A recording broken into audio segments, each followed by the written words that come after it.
주의 길을 닦으리로다. 아멘. 수종자 시리즈입니다. 오늘은 세 번째로 예배 회복을 꿈꾸는 수종자, 예배 회복을 꿈꾸는 수종자라는 제목으로 함께 말씀 보겠습니다. 우리가 지난주에 고라 자손의 시편 84편을 통해서 예배 수종자라는 제목으로 말씀을 봤었죠.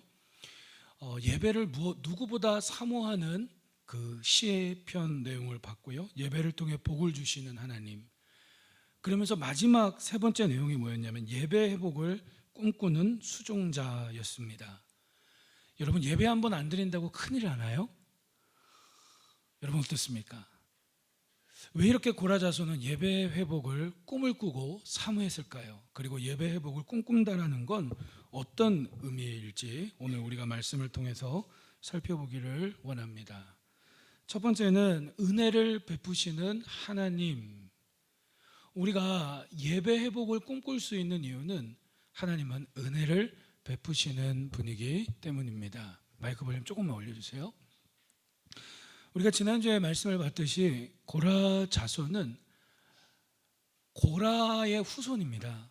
고라는 모세와 아론과 친척 사이인데 다 레위 후손이었어요. 그런데 모세는 지도자가 됐고 아론은 제사장이 됩니다.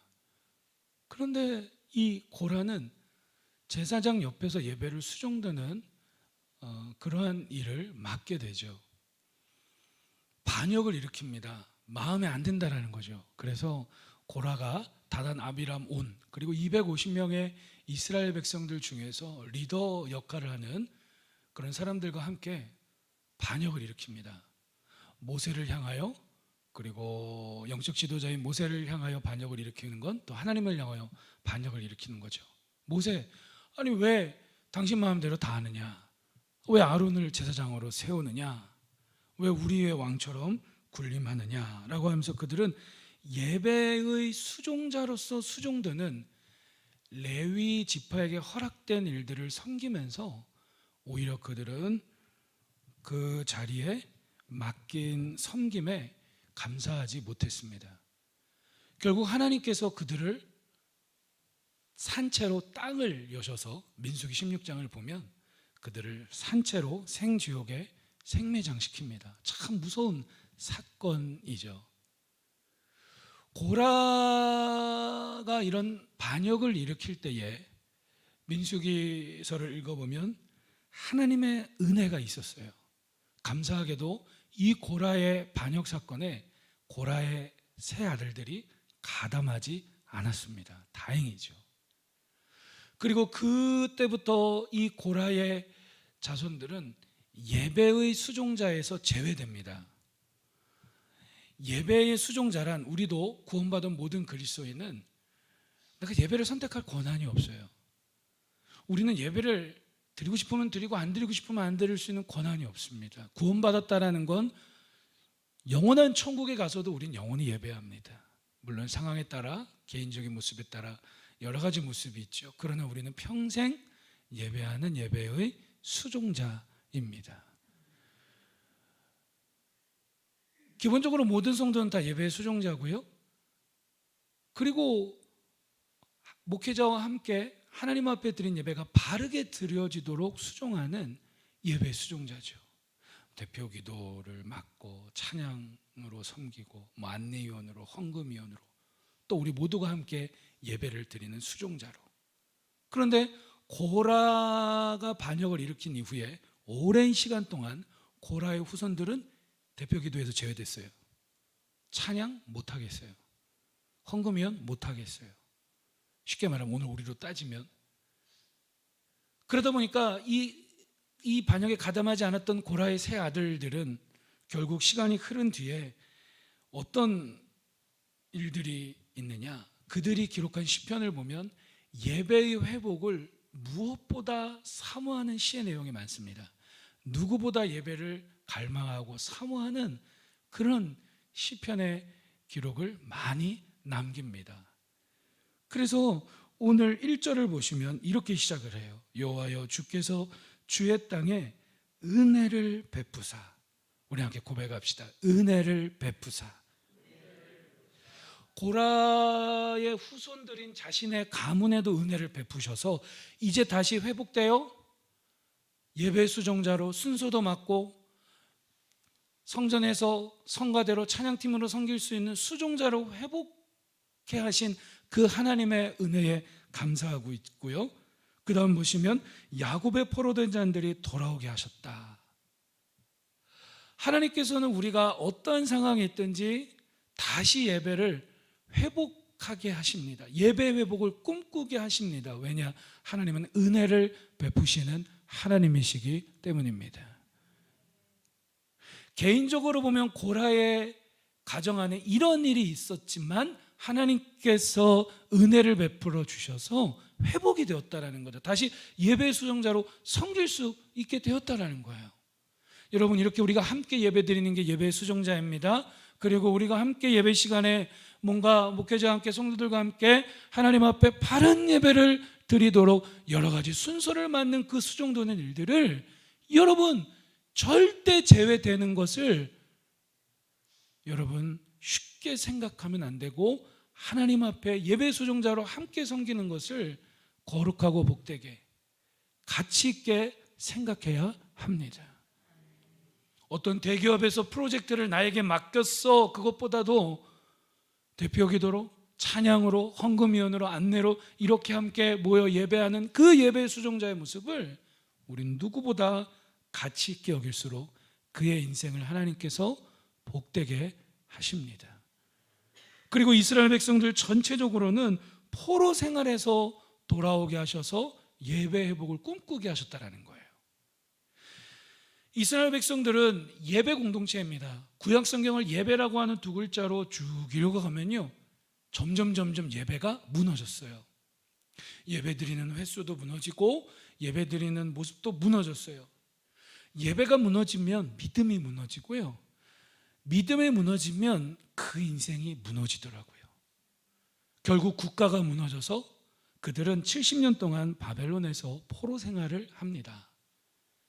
그런 하나님께서는 그 은혜로 고라 자손의 이러한 예배 수종자로서의 모습을 회복시켰을 뿐만 아니라 그 은혜를 베풀어 주셔서 이스라엘 백성들 전체가 바벨론 포로 생활에서 다시 돌아와 고국으로 돌아와서 다시 예배 회복을 꿈꾸는 그런 은혜를 베풀어 주셨다. 그게 1전에서 이 85편을 고백하고 있습니다. 오늘 하나님께서 우리에게 베풀어 주시는 큰 은혜, 그 은혜가 무엇입니까? 오늘 저 여러분들이 하나님 앞에 다시 예배 회복을 꿈꿀 수 있는 사실인 줄로 믿습니다. 2절을 보니까 주의 백성의 죄악을 사하시고 그들의 모든 죄를 덮으셨나이다.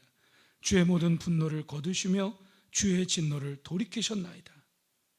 이런 구절을 읽으면 잘 은혜가 안 되는 것 같아요. 죄악을 사하시고 모든 죄를 덮으셨나이다 까진 괜찮은데 3절에 보니까 주의 모든 분노, 주의 진노, 하나님이 분노하셔? 하나님이 화를 내셔? 어떻게 하나님이 그래? 하나님은 용서의 하나님이지 사랑의 하나님이지. 맞습니다. 하나님은 사랑의 하나님이시고 또한 동시에 분노와 진노와 화를 내시고 공의 하나님이시기도 합니다. 하나님께서 은혜를 베푸셔서 다시 예배 회복을 꿈꾸게 하심으로 이스라엘 백성들을 포로에서 돌아오게 하셨어요. 돌아왔는데 다 없죠. 전쟁에서 폐허가 된 나라, 예배드렸던 성전은 다 무너져 있어요. 그곳에 다시 벽돌 하나하나를 세우면서 성전과 성벽을 세워갑니다. 여러분, 하나님께서 가장 분노하시고 가장 진노하시는 게 뭡니까? 그게 바로 예배에 대한 모습이라는 거예요. 예배에 대한 잘못된 자세와 태도, 예배에 대한 잘못된 인식, 또한 예배를 안 드리는 모습, 또한 예배를 드리지만 바르게 드리지 못하는 모습들, 이스라엘 백성들은 이렇게 예배가 무너졌어요. 그 무너진 결과가 뭐냐? 하나님의 섭리 아래 다시 예배를 하나님께서 새롭게 회복하시도록 하나님께서 그들을 70년 동안 바벨론 포로 생활의 자리에 놓이게 하셨습니다. 그러다가 다시 은혜를 베풀어 주셔서 그들을 다시 고국으로 돌아와 예배 회복을 꿈꾸게 하셨습니다. 오늘 하나님께서 우리에게 은혜를 베풀어 주십니다. 마태복음 6장 24절을 보면 예수님은 예배의 핵심 원리 두 가지를 말씀하십니다. 너희가 두 주인을 섬길 수 없다. 여기서 말하는 두 주인은 돈과 하나님입니다. 가장 많은 사람들이 하나님을 하나님으로 예배하는가 아니면 돈을 하나님으로 예배하는가. 너희가 두 주인을 섬길 수 없나니 혹 이를, 자 한번 읽어봅니다. 찾으신 분들 시작. 네, 크게 읽으세요. 시작. 섬길 수 없나니 혹 이를 혹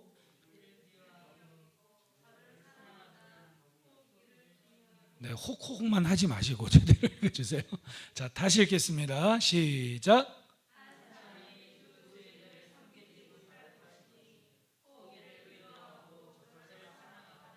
혹 중히 여기고 저를 경히 여김이라.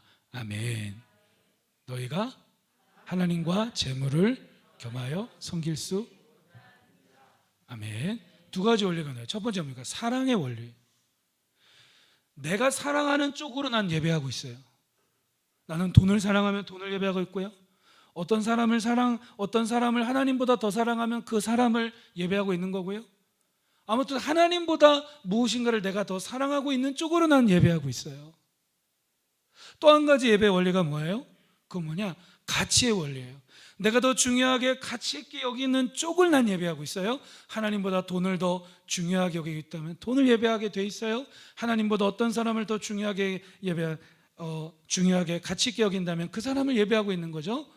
바로 그 말씀을 주님께서 하셨습니다. 잘못된 예배를 이스라엘 백성들이 드리기 시작하는 거예요. 하나님보다 다른 것들을 더 사랑하기 시작합니다. 하나님보다 다른 것들을 더 중요하게 가치 있게 여기기 시작합니다. 그러면서도 하나님 앞에 항상 복을 달라 합니다. 하나님이 바보 천치 멍충이입니까? 안 그래요? 아니 하나님 입장에서 볼 때에 나보다 바알신을 더 사랑해. 하나님 입장에서 볼 때 나보다 아세라를 더 가치 있게 여겨. 그러면서 뭐에게만 하면 나에게 복을 달래. 하나님께 막 복을 달래. 잘 되게 해달래. 그게 미신이에요. 미신이 뭡니까? 잘못된 걸 믿는 신앙. 그게 광신이에요. 내 마음대로 믿는 신앙생활. 그죠? 이 구약성의 이스라엘 백성들이 그랬다는 거예요. 그래서 하나님께서 그들의 예배를 새롭게 하시기 위해 70년 동안 바벨론 포로 생활 가운데에 놓으셨다가 다시 은혜를 1절에 여호와여 주께서 주의 땅에 뭘 베푸셨어요? 은혜를 베푸사 포로된 자들이 돌아오게 하셨다. 오늘 우리도 하나님보다 내가 더 사랑하는 것들이 있을 때가 있죠. 하나님보다 내가 더 가치 있고 중요하게 여기는 것들이 있을 때가 있죠. 여러분 그때에 하나님께서는 당분간은 그렇게 그냥 놓아두실 겁니다. 그래 너가 하고 싶은 대로 해봐. 그게 더 나보다 너의 인생을 책임져 줄 것 같니? 그것이 그 사람이 나보다 너를 더 사랑해 줄 것 같니? 너에게 더 만족해 줄 것 같니? 그래 그렇게 한번 해봐. 그렇게 한번 가봐봐. 하나님께서는 모른 척하시고 우리를 사랑하시지만 모른 척하시고 포로 생활했던 이스라엘 백성들처럼 그대로 두실 겁니다. 근데 우리도 그렇게 될 때에 마치 하나님을 믿고 하나님 자녀가 됐지만 포로 생활하는 것처럼 오히려 가면 갈수록 공허함을 느낍니다. 자유할 것 같지만 무엇인가에 자꾸 매이게 됩니다. 그러면서 점점 더 예배와는 거리가 멀어지게 됩니다. 바로 그때에 하나님께서 다시 한번 은혜를 베풀어 주셔서 저와 여러분들이 예배 회복을 꿈꾸도록 인도하여 주십니다. 자, 예배 회복을 꿈꾸기 시작하면 우린 여러 가지 꿈을 꿔요. 가정의 회복의 꿈, 일터의 회복의 꿈, 경제생활의 회복의 꿈, 건강의 회복의 꿈, 여러 가지 꿈이 있어요. 그런데 여러분, 우리가 그리스도인이라면 가장 핵심적인 회복이 뭐냐? 그게 바로 예배의 회복의 꿈꾸는 모습입니다. 예배가 회복되면 믿음이 회복되고 믿음이 회복되면 인생이 회복되고 가정, 일터, 모든 삶이 회복되면서 심지어 그 국가와 나라가 회복되는 것을 성경은 우리에게 이야기하고 있습니다. 나에게 오라, 나에게 오라 하나님 말씀하셨어요. 이스라엘 백성들에게. 너희 죄가 주홍 같을지라도 눈과 같이 희어질 것이요 너희 죄가 진홍같이 붉을지라도 양털처럼 희게 되리라 라고 말씀하시면서 오라고 하십니다. 우리를 용서하시고 회복시키겠다라고 하나님께서 말씀하십니다. 은혜를 베푸시는 하나님, 쉽게 생각해 볼까요? 여러분 신앙생활 10년째 하시는 분들 계세요? 몇십 년째 하시는 분들 계세요? 갈수록 예배가 새로워지고 있습니까? 갈수록 예배가 이렇게 표현하면 그렇지만 따분해지고 있습니까? 그걸 보면 그의 가정이 보여요. 그걸 보면 경제생활도 보여요. 그걸 보면 일터가 보여요. 그걸 보면 그 가문이 보입니다. 여러분, 우리 모두 신앙생활을 시작하신 지 1년이 되셨습니까? 몇 년이 되셨습니까? 우리는 주님 앞에 서는 그 날까지 항상 예배 회복을 꿈꾸는 수종자들이 되기를 주의 이름으로 축복합니다. 왜냐? 은혜를 베푸시는 하나님 때문에 예배 회복을 꿈꿀 수 있다라는 겁니다. 그럼 은혜를 베푸시는 하나님 때문에 예배 회복을 꿈꿀 수 있다면 회복되어지는 예배는 어떠한 모습이냐? 회복되어지는 예배는 어떠한 모습이냐? 오늘 본문을 통해 두 가지로 볼 수 있어요. 자, 먼저 두 번째는 구원의 하나님을 소망하는 예배.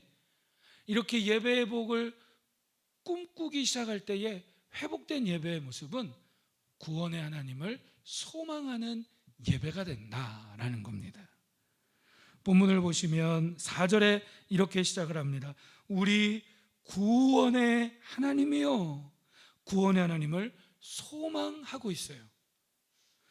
우리를 돌이키시고, 4절에 돌이키시고의 밑줄을 치고요, 우리에게 향하신 주의 분노를 거두소서. 하나님이 우리를 하나님께로 돌이키시고 그걸 방해했던 우리를 향한 하나님의 분노를 거두어 주소서. 5절에 주께서 우리에게 영원히 노하시며 대대에 우리에게 한번 노하셨는데 대대 자손 후손까지 하나님 노하시겠습니까? 6절에 주께서 우리를 다시 살리사에 또 밑줄을 칩니다.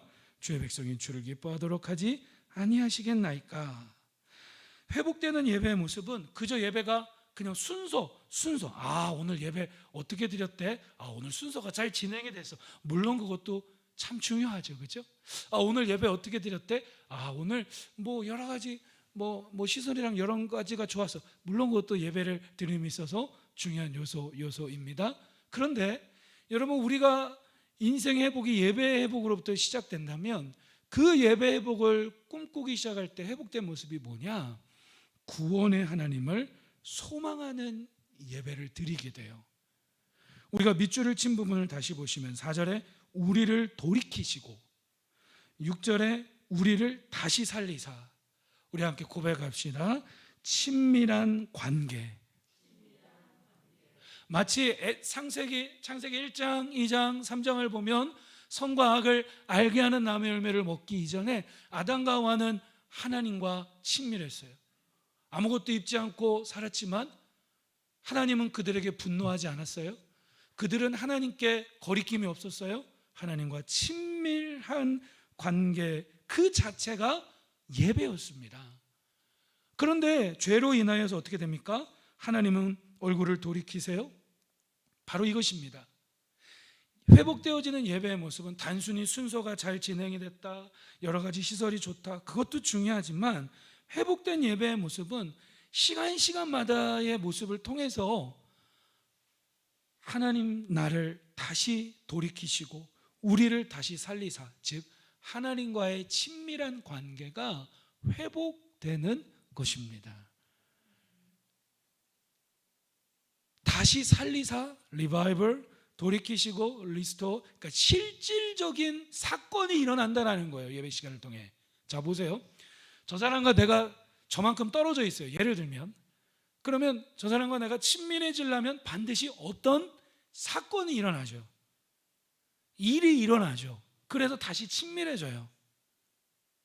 그런 것처럼 우리도 예배가 회복되기 시작할 때에 구원의 하나님을 소망하는 예배가 드려지는데, 하나님과 나 사이에, 하나님과 우리 사이에 뭔가 껄끄러웠던 것들이 하나하나 제거가 되고 어떻게 됩니까? 우리를 돌이키시고 다시 살리사 하나님과 친밀한 관계가 회복된다라는 사실입니다.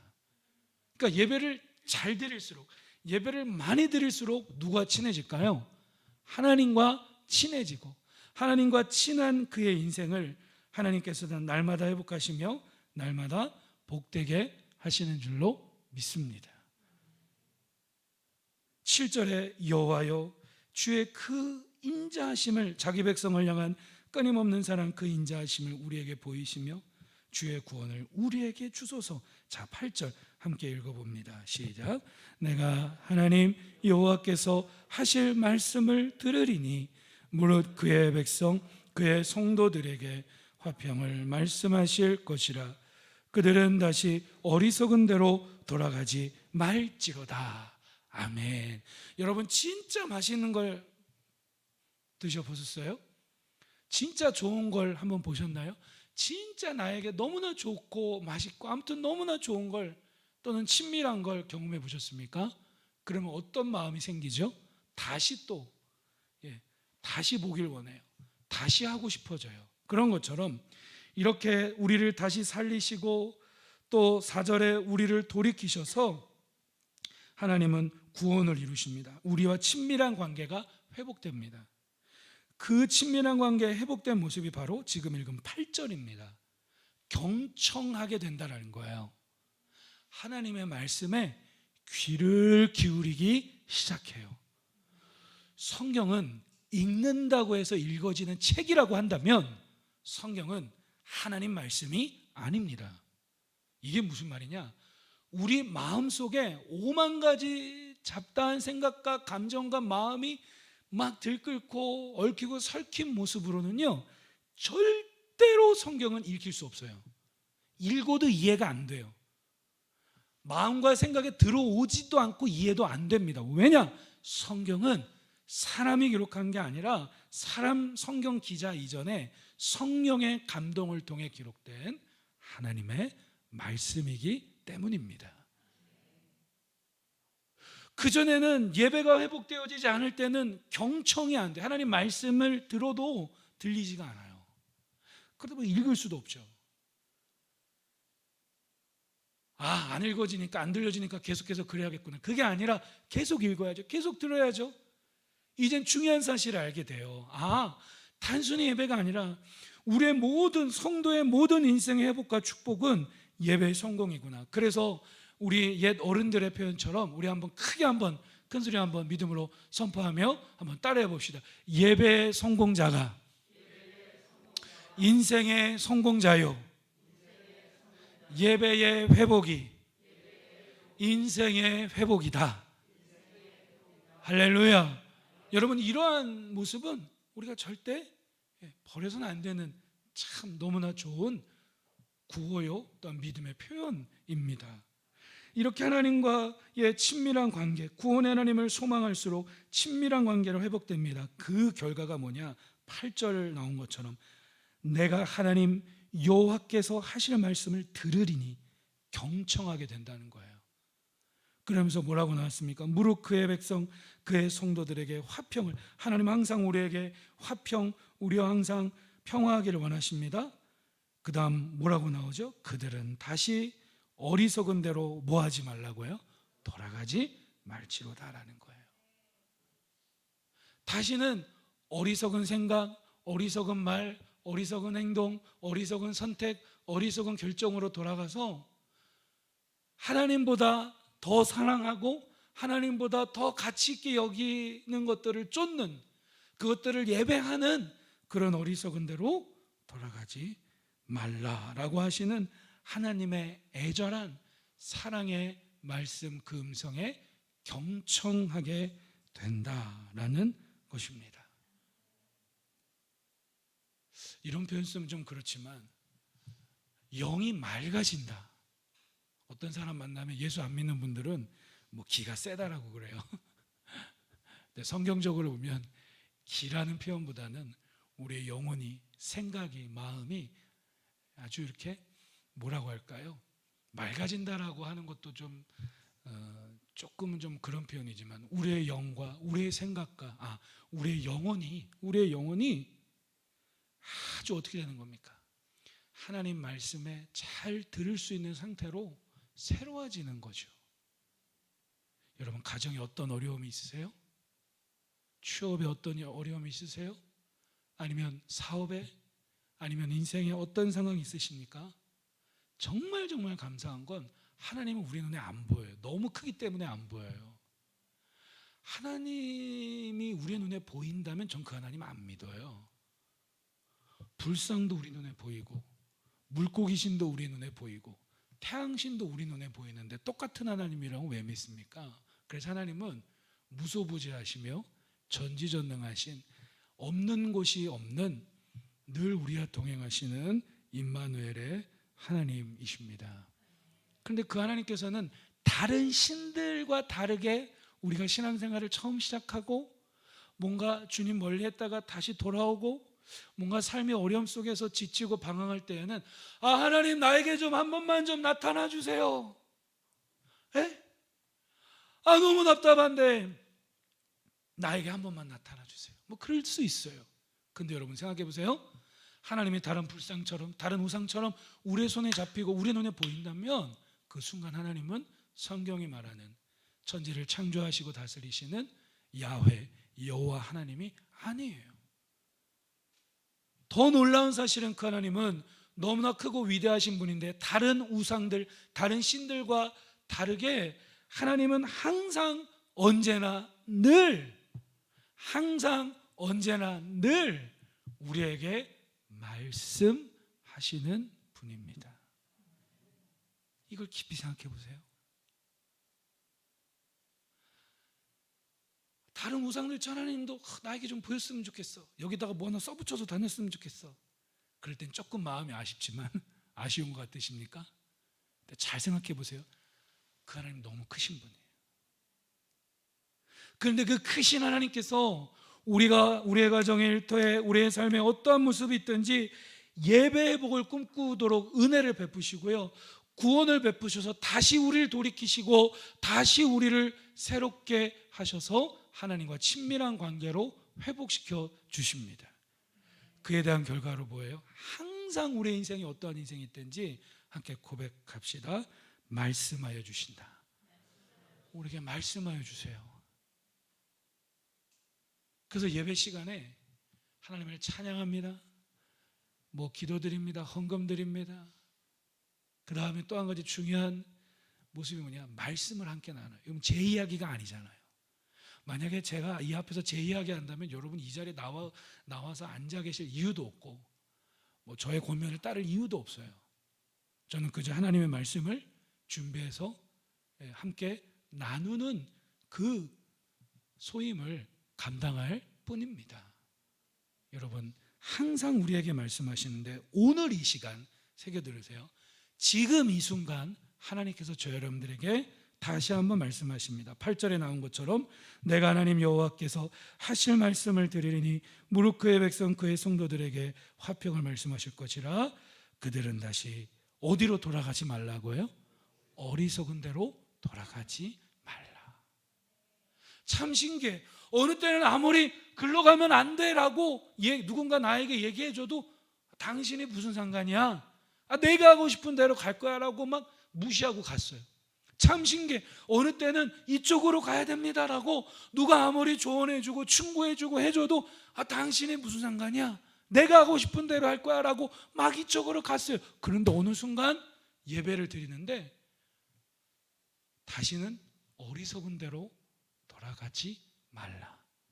하나님보다 더 사랑했던, 하나님보다 더 가치 있고 중요하게 여겼던 그것들을 예배하는 삶으로 다시 돌아가지 말라.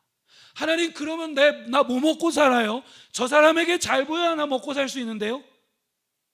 하나님, 그럼 우리 자식들은 어떻게 키워요? 자녀 교육은 어떻게 해요? 학원은 어떻게 보내고, 성적은 어떻게 하고, 진학 문제는 어떻게 해요? 하나님, 내 취업은 어떻게 해요? 하나님, 내 건강, 내 인생은 어떻게 돼요? 하나님 우리에게 지금 말씀하십니다. 어리석은 대로 뭐 하지 말라고요? 돌아가지 말라. 하나님, 그럼 난 어떻게 해요? 하나님 우리에게 지금 뭐라고 말씀하신다고요? 어리석은 대로 뭐 하지 말라고요? 돌아가지 말라. 하나님, 난 어떻게 해요? 따라합시다.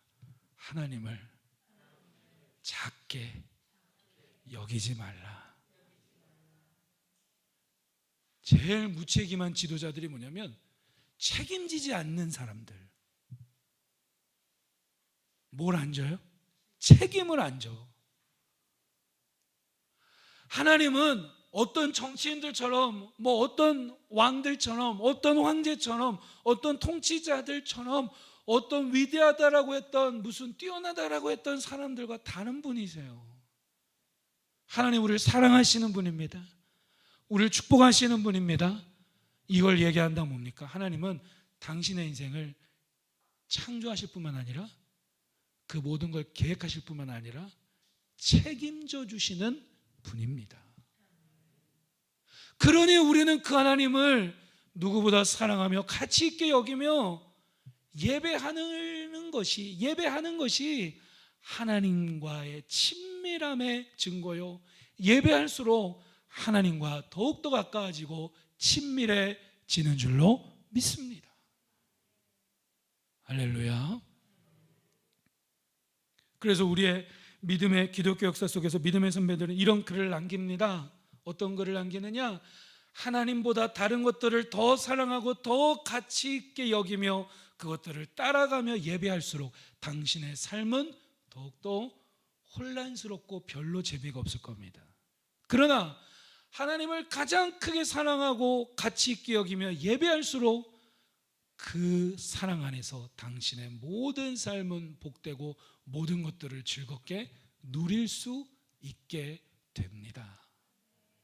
오늘도 우리의 예배가 회복되어져. 단순히 시간 보냈다, 순서 지나갔다, 그것도 중요하지만, 시설도 중요하지만 구원의 하나님을 소망하는 예배, 친밀한 관계가 회복되고, 그래서 날마다 말씀하신 하나님 말씀에 경청하는 소망의 예배로 날마다 회복되어지기를 주의 이름으로 축복합니다. 가정, 경제, 자녀, 취업, 건강, 사실 몇 가지 때문에 우리가 평생 고민하는데, 믿음으로 눈 딱 감고 6개월만 교회에서 드려지는 모든 예배 한 번도 빠지지 말고 참석해 보세요. 그런데도 회복이 안 된다? 제가 다 물어드릴게요. 하나님은 그런 분이 아니에요. 단 전제 조건은 정말 믿음으로 사모함으로 예배 드리는 거예요. 기도에 참석하고, 한 진짜 1년만 1년도 안 걸릴걸요?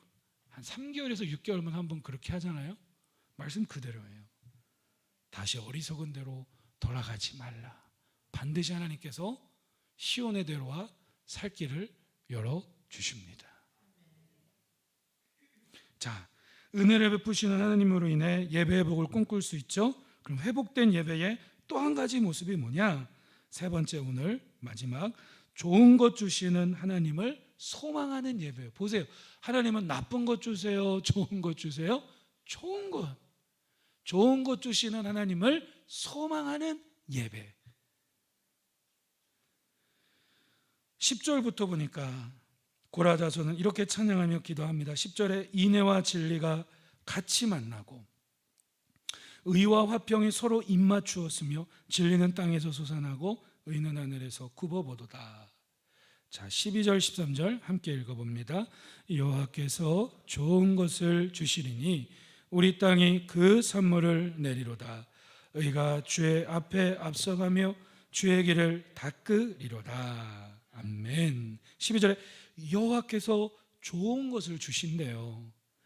우리가 회복되어지는 예배를 꿈꿉니다.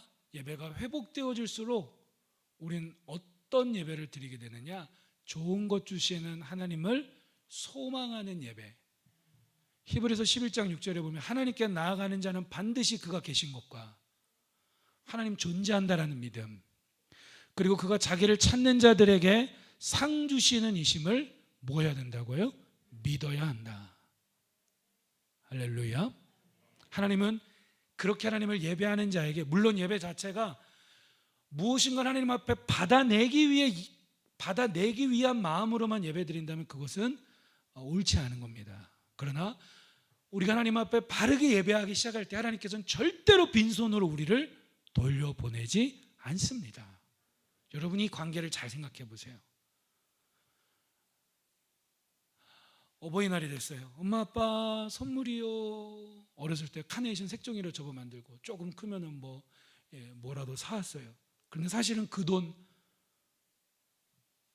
자녀들 본인들 돈이에요. 사실은 엄마 아빠 돈이에요. 사실은 엄마 아빠 돈이잖아요. 어떤 의미인지 아시죠? 엄마 아빠 돈이에요. 그런데도 본인들이 정성스럽게 준비해서 무엇인가를 부모님들에게 작은 선물일지라도 드릴 때에 부모의 마음이 기뻐요. 뭔가를 더 줘요. 똑같지 않을까요? 우리가 하나님 앞에 예배 드릴 때 우리가 먹는 것, 입는 것, 쓰고 살아가는 것, 모든 것들이 다 내 겁니까? 하나님 겁니까? 하나님 거잖아요. 우리 인생 전체를 청지기로 하나님께서 맡겨주셨잖아요. 그런데도 그 모든 것들을 하나님 앞에 삶을 드림으로 예배할 때에 하나님께서는 절대로 우리를 빈손으로 예배실 밖을 나가게 하지 않으세요. 좋은 것 주시는 하나님을 소망하는 예배자가 되기를 축복합니다. 우리에게 하나님께서 좋은 것 여러 가지 주시는데 가장 좋은 것은 예수 그리스도를 우리에게 주신 거예요. 요한복음 3장 16절에 하나님이 세상을 이처럼 사랑하사 독생자를 주셨다. 독생자 예수 그리스도 우리에게 주셨어요. 예수 그리스도를 통하여 하늘에 속한 신령한 복, 예수 그리스도 안에서 구원의 선물, 그래서 우리가 이제 죽어도 영원한 천국에 이를 수 있는 의로움과 믿음을 주셨어요. 뿐만 아니라 예수 그리스도 안에 있는 하나님 나라의 복된 통치를 우리에게 주셨다는 거예요. 예수님을 믿으면 우리의 인생에 하나님 나라가 시작이 됩니다. 좋은 것 주시는 하나님을 소망하는 예배인데 우리가 예배할 때에 하나님께서 우리 안에 복된 통치를 주셔서 더욱더 하나님 나라를 누리게 하십니다. 그래서 이런 복된 통치를 통해 땅이 회복이 된대요. 땅. 12절에 여호와께서 좋은 것을 주시니 우리 땅이 그 산물을 내리로다. 우리의 인생 전체가 하나님 부르신 젖과 꿀이 흐르는 땅이요, 우리의 가정이 땅이요, 일터가 땅이요, 자녀들이 땅이요, 경제생활이 땅이요, 우리의 모든 인생을 성경은 땅으로도 보거든요. 그래서 이 복된 통치를 통해 우리의 땅, 우리 인생 전체가 거룩한 땅, 복된 땅, 열매 맺는 땅으로 회복시켜 주세요. 그리고 그 회복은 균형과 열매라는 회복으로 나타나요. 우리 함께 따라합시다. 균형과 열매. 10절을 보면 인애와 진리, 의와 화평. 자, 인애와 진리는 쉽게 말하면 사랑과 진리예요. 사랑과 진리가 공존할 수 없어요. 우리 사람에게는 의와 화평도 공존할 수 없어요. 근데 예수 그리스도는 요한복음 1장을 보면 은혜와 진리가 충만한 분이다. 그래서 이 땅에 하나님 나라를 완벽하게 회복시키시고 통치가 회복되게 하신 분이 예수 그리스도임을 성경은 이야기합니다. 우리의 땅의 회복 중에 하나가 균형의 회복인데, 쉽게 우리가 이 말씀이 조금 어려울 수 있지만 쉽게 표현한다면 이런 거예요. 이 세상에 지금 이렇게 어지럽고 혼란스러운 이유는 죄 때문인데, 죄는 하나님의 통치를 파괴해요. 혼란스럽게 만들어요. 자, 간단한 예로 자녀들을 양육합니다. 어떤 사람은 사랑, 인애, 화평으로만 양육을 해요. 그러니까 잘못했어도 매를 들지 않고 꾸중하지 않아요. 잘못했어도 그래요. 혼란스럽죠. 반대로 오늘날 또 보면 단순한 예를 들자면 자녀를 진리와 의로만, 기준으로만, 질서로만 반드시 해야 돼, 이렇게 하면 안 돼, 의, 진리로만 교육하다 보니까 요즘 심심치 않게 나오는 안타까운 그런 참 가슴 아픈 일들이 있지 않습니까? 더 쉽게 설명한다면 이런 겁니다. 신앙생활을 하는데 열매가 나와야 되는데 신앙생활을 10년 할수록, 20년 할수록, 30년 할수록, 40년 할수록, 심지어 50년 이상 할수록 우리의 신앙생활은 언제까지 합니까? 주님 앞에 서는 육체의 죽음 맞이하는 그날까지 우린 신앙생활을 하잖아요. 근데 신앙생활 하는데 땅이 회복이 돼야 되는데 우리의 인생이 회복되는 모습이 없는 경우가 뭐냐? 균형이 없기 때문에 그래요. 어떤 그리스도인은 사랑, 화평, 인애, 긍휼, 즉 사랑 쪽으로만 치우친 신앙생활을 해요. 죄를 져도 하나님은 사랑의 하나님이니까 날 당연히 사랑해 주시고, 목사님 당연히 날 사랑해 줘야 되고, 예수 믿는 사람들이 이 정도는 무조건 용납하고 용서해 주고 해줘야 되고, 하나님은 요한일서에 사랑의 하나님이시라고 했습니다. 맞죠? 예. 그러나 그 사랑은, 사랑만 있는 사랑은 사랑이 아니에요. 사랑만 있는 사랑은 사랑이 아니고 그저 뭐냐? 내 마음대로야, 내 마음대로. 귀에 걸면 귀걸이고, 코에 걸면 코걸이고, 입에 걸면 입걸이가 돼요. 이렇게 신앙생활 하다 보면은, 사랑 쪽으로만 이렇게 기울어진 신앙생활 하다 보면은 막상 사랑이라고 하지만 사랑이 진짜 사랑이 되기 위해서는 반드시 이렇게 기울어진 상태에서 한쪽 균형 잡힌 통치가 필요해요. 뭐가 필요해요? 정확한 기준이 필요해요. 그렇지, 맞아. 성경의 의로운 말씀, 진리의 말씀, 기준의 말씀, 내 인생을 향한 말씀을 주셨는데 성경은 이렇게 말씀하셨어. 그러나 난 그렇게 하지 못했어. 그럼에도 불구하고 나를 의롭게 여겨주시고 구원해 주신 사랑, 이렇게 할 때에 사랑이 진짜 사랑이 되는 줄로 믿습니다.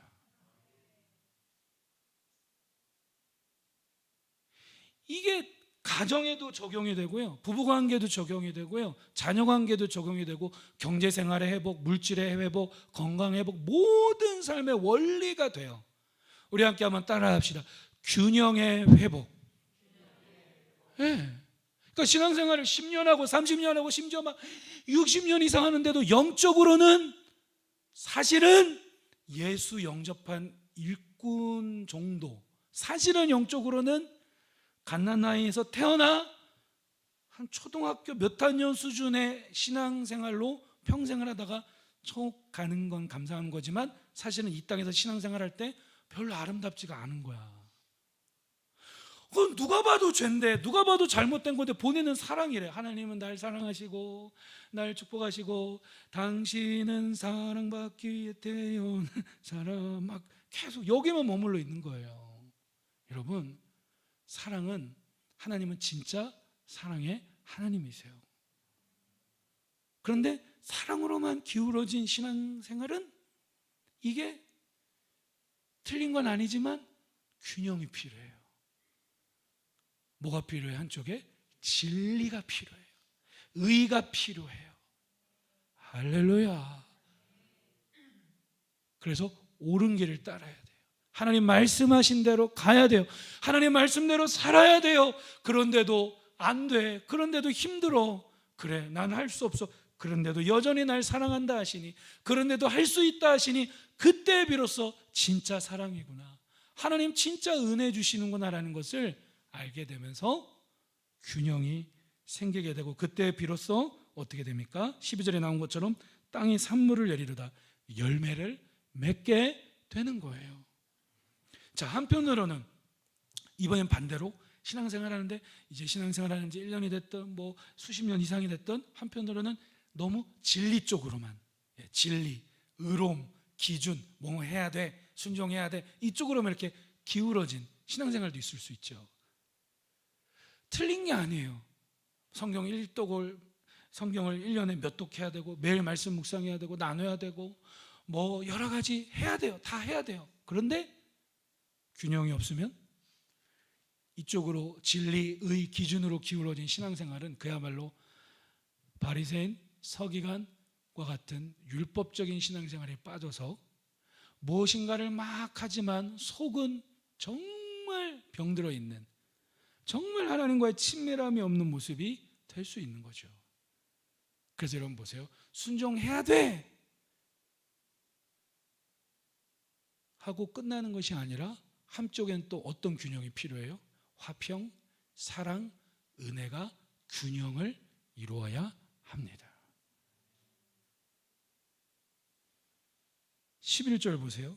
이 균형이 일어날 때에 11절에 진리는 땅에서 솟아나고 의는 하늘에서 굽어보도다. 마치 수년 동안 씨를 뿌렸는데 밭에 땅에 씨를 뿌렸는데도 열매가 안 나와. 여기 모태신앙 계시죠? 엄마가 장로님, 엄마가 아버지가 장로님, 뭐 엄마가 권사님, 뭐 우리 집안에 목사님도 있고 뭐 누구 있어요? 뭐 있어요?